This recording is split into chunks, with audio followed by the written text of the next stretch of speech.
আসসালামু আলাইকুম। আপনাদের সবাইকে স্বাগত জানাচ্ছি বিটিভিউজ ইনফোটেনমেন্টে। আপনাদের সাথে আছি আমি ফারজানা নিসা। এক শব্দে যদি ফাইটার জেটকে সংজ্ঞায়িত করতে হয় তাহলে এটি হবে দ্রুত, আকর্ষণীয় এবং অ্যারোডাইনামিক ডিজাইনের এই মডেলগুলো এমন গতিতে পৌঁছাতে পারে যা বোয়িং 757-এর মতো যাত্রীবাহীগুলো দিয়ে কখনো কল্পনাও করা যায় না। উদাহরণ হিসেবে বলা যায়, রাশিয়ায় তৈরি মিকান মিগ 25 ঘণ্টায় ম্যাক 3.2 গতি অর্জন করতে সক্ষম, যা গিনেস ওয়ার্ল্ড রেকর্ড অনুযায়ী এটি পৃথিবীর সবচেয়ে দ্রুতগামী যুদ্ধবিমান। তবে একটি ফাইটারের জন্য শুধু গতি যথেষ্ট নয়, বিমানের কার্যকর ব্যবহার করতে এটিকে যথেষ্ট তৎপর ও আঘাত হানতে সক্ষমও হতে হবে। আরও জানব এবারের প্রতিবেদনে।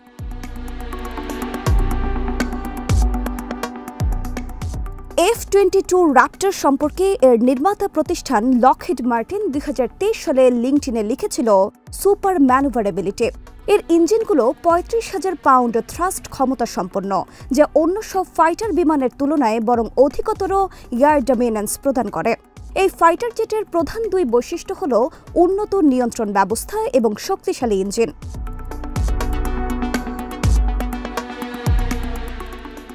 তবে বাস্তবে F-22 র্যাপ্টরের কয়েকটি মডেলই কেবল সুপার ম্যানুভারেবল বৈশিষ্ট্য সম্পন্ন। র্যাপ্টরের প্রথম সম্পূর্ণ মডেল 1997 সালে তৈরি হয়। এই প্রকল্পকে লকহিড মার্টিন একাই সফল করতে পারেননি, বরং এর পাশাপাশি বোয়িং, প্রাট অ্যান্ড হুইটনি এবং অন্যান্য বিমান নির্মাতা জায়ান্টদের সম্মিলিত প্রচেষ্টার প্রয়োজন পড়েছিল, যাদের প্রত্যেকে F-22 এর বিভিন্ন অংশ তৈরি করেছে।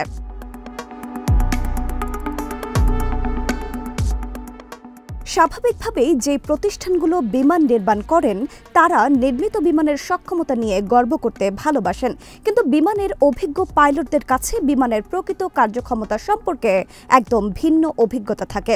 লকহিড মার্টিনের জন্য ইউটিউবে প্রকাশিত এক ভিডিওতে captain Samuel Larsen F-22 demo টিমের অভিজ্ঞতা শেয়ার করতে গিয়ে বলেন, এই বিমানগুলোর কার্যক্ষমতা সত্যি অসাধারণ।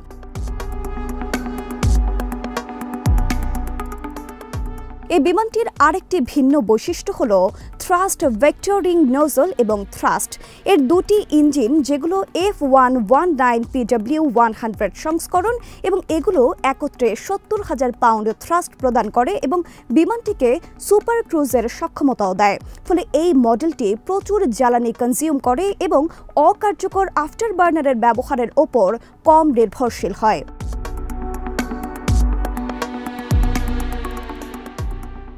দ্বিতীয় সক্রিয় ফাইটারের তালিকায় আছে ইউরোফাইটার টাইফুন। ব্রিটিশ এয়ারফোর্সে ইউরোফাইটার টাইফুনের মতো ম্যানুভারেবল ফাইটার খুব বেশি নেই। এই মডেলের বিমানের সামগ্রিক সক্রিয়তা ও কর্মক্ষমতা বেশি হওয়ার বড় কারণ হল এর উচ্চ থ্রাস্ট টু ওয়েট রেশিও। এটি গতি এবং ম্যানুভারেবিলিটির জন্য অত্যন্ত গুরুত্বপূর্ণ, কারণ এর মধ্য দিয়ে দ্রুত অ্যাক্সেলারেশন এবং উচ্চতর ফ্লাইট স্পিড উভয়ই নিশ্চিত করে। এই মডেলের বিমানগুলো এমন একটি ইঞ্জিন দিয়ে শুরু হয় যা তুলনামূলক কম ওজনের হলেও উচ্চ শক্তি প্রদান করে। এটি ইউরোফাইটার বিমানের ডিজাইন কৌশলের অন্যতম বৈশিষ্ট্য। বিমানটি সম্পর্কে ইউরোফাইটার কোম্পানি উল্লেখ করে যে, এই বিমান যারা চালাবে, বিমানের নকশা করার সময় তাদের কাছ থেকে মতামত নেওয়া হয়েছিল। এর ফলে নকশায় একটি অদ্ভুত তবে অসাধারণ বৈশিষ্ট্য যুক্ত হয়।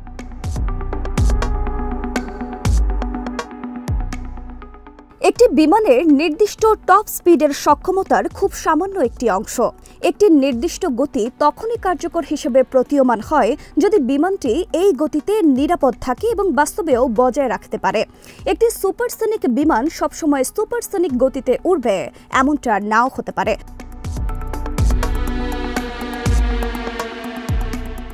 তবে সত্যিকারের ম্যানুভারেবল বিমানগুলো উচ্চ এবং নিম্ন উভয় গতির স্তরে উৎকর্ষতা প্রদান করতে সক্ষম হয়। মূলত এই কারণেই ইউরোফাইটার বিমানগুলোর সক্রিয়তা দৃশ্যমান হয়।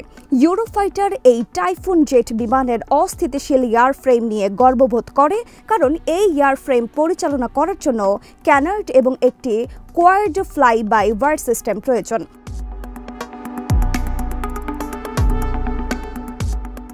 এই সিস্টেমগুলো সাবসনিক এবং সুপারসনিক উভয় গতিতে বিমানটির পারফরম্যান্সকে স্মার্ট এবং আকর্ষণীয় রাখে। টাইফুনের স্থলাভিষিক্ত হওয়ার কথা আছে টিম টেম্পেস্ট জেটের। ইউরোফাইটার টাইফুনের অপ্রচলিত নকশা রয়্যাল এয়ারফোর্সের অস্ত্রাগারে ইউরোফাইটার টাইফুন একটি সক্রিয় বিমান হিসেবে বিবেচিত হয় প্রধানত এর অপ্রচলিত নকশার কারণে।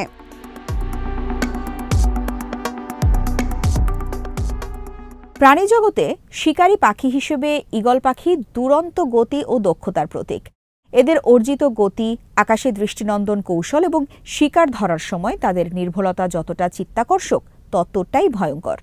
এই কারণেই বিশ্বের সবচেয়ে ক্ষমতাসম্পন্ন কিছু ফাইটার জেটের নাম এই শিকারী পাখির নামানুসারে রাখা হয়েছে। F-15 এর চটপটে পারফরমেন্সের মূল রহস্য হল এর বিশাল থ্রাস্ট, যা প্র্যাট অ্যান্ড হুইটনি তৈরি করা টার্বোফ্যান ইঞ্জিন থেকে আসে। প্রতিটি ইঞ্জিন 23,450 পাউন্ড থ্রাস্ট প্রদান করে এবং বিমানের মোট ওজন তুলনামূলকভাবে হালকা বিমান। এর ওজন হতে পারে 68,000 পাউন্ড। এই থ্রাস্ট ও হালকা ওজনের সংমিশ্রণ বিমানটিকে অসাধারণ ম্যানুভারেবিলিটি প্রদান করে।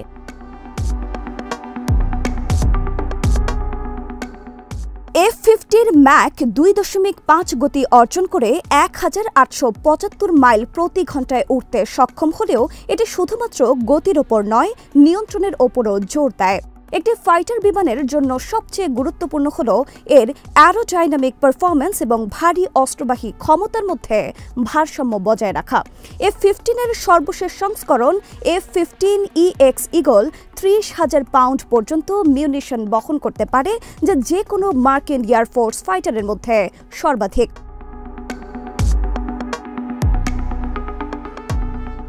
এর বাইরে টাচ কন্ট্রোল এবং একটি digital fly by wire system এই ফাইটার পরিবারের জন্য বেশ ব্যতিক্রমী সংযোজন, যা বিমানটিকে উচ্চ এবং নিম্ন উভয় গতিতে আরও সারা জাগানোর ভূমিকা রাখতে যোগ্য করে তুলেছে। এই উন্নত বৈশিষ্ট্যগুলো একত্রে কাজ করে F-15 ঈগলের বহুমুখিতা এবং কর্মক্ষমতাকে উল্লেখযোগ্যভাবে বৃদ্ধি করে।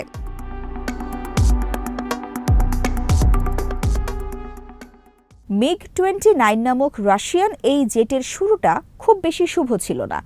এটি এসেছিল এমন এক সময়ে যখন মার্কিন যুক্তরাষ্ট্রের এয়ারফোর্সের সবচেয়ে বড় হুমকি F-16 এর উত্থান ঘটেছিল। 1983 সালে MiG-29 এর প্রথম পরিষেবায় প্রবেশের সময় F-16 ইতোমধ্যেই 4 বছর ধরে ব্যবহৃত হচ্ছিল। এটি ছিল দুই পরাশক্তির জন্য অত্যন্ত প্রতিযোগিতামূলক একটি সময় এবং এক পক্ষ অপরের তুলনায় একটু উন্নত কোনো মডেল সামনে নিয়ে আসা মাত্রই প্রতিপক্ষ এর চেয়ে উন্নত মডেল এনে প্রতিযোগিতায় টিকে থাকতে চেয়েছে। MiG-29 এর প্রথম পরিষেবা সংস্করণ ছিল সোভিয়েতরা পূর্বে ব্যবহৃত মডেলগুলোর তুলনায় উল্লেখযোগ্যভাবে উন্নত। পূর্ববর্তী MiG-27 ছিল একটি একক ইঞ্জিনযুক্ত বিমান যা সর্বোচ্চ 25,400 পাউন্ড থ্রাস্ট অর্জন করতে পারত। এর ইঞ্জিনের আফটারবার্নার R-29 B300 যথেষ্ট পরিমাণে শক্তি বাড়ানোর ক্ষেত্রে একটি অপচয়কারী পদ্ধতি ছিল।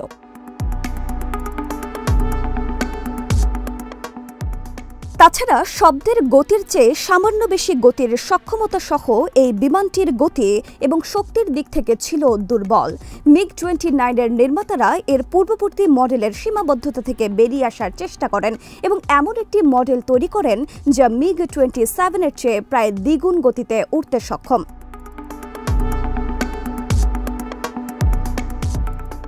এটি মূলত দ্বৈত ইঞ্জিন ফরম্যাটের কারণে সম্ভব হয়েছিল, যেখানে দুটি ইসোতভ RD-33 আফটার বার্নার ইঞ্জিন ব্যবহার করা হয়, যা সম্মিলিতভাবে 36,600 পাউন্ড থ্রাস্ট উৎপন্ন করতে পারত।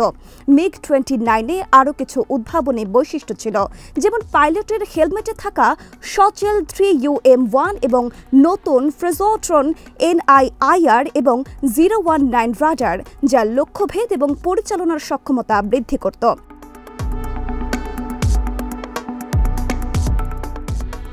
ইউরোফাইটার টাইফুনের স্থিতিশীলতার অভাব ডিজিটাল সিস্টেমের মাধ্যমে নিয়ন্ত্রিত হয়। এর ফলে বিমানটির কার্যক্রম মসৃণ রাখে। এই অস্থিরতা যতই অদ্ভুত মনে হোক না কেন, শেষ পর্যন্ত বিমানটি সক্রিয় থাকতে পারে, কেননা এর চলাচল বিরামহীনভাবে পর্যবেক্ষণ, হিসাব এবং সংশোধন করা হয়। এই বৈশিষ্ট্যের কারণে দাসোর রাফালের কার্যক্ষমতা উন্নত হয়। দাসোর রাফালে একটি ফরাসি বহুমুখী যুদ্ধবিমান, যা এর অসাধারণ সক্ষমতার জন্য পরিচিত। এর ডেল্টা উইং কনফিগারেশন ইউরোফাইটারের মতোই, যা বিমানটির চলাচলে সুবিধা প্রদান করে।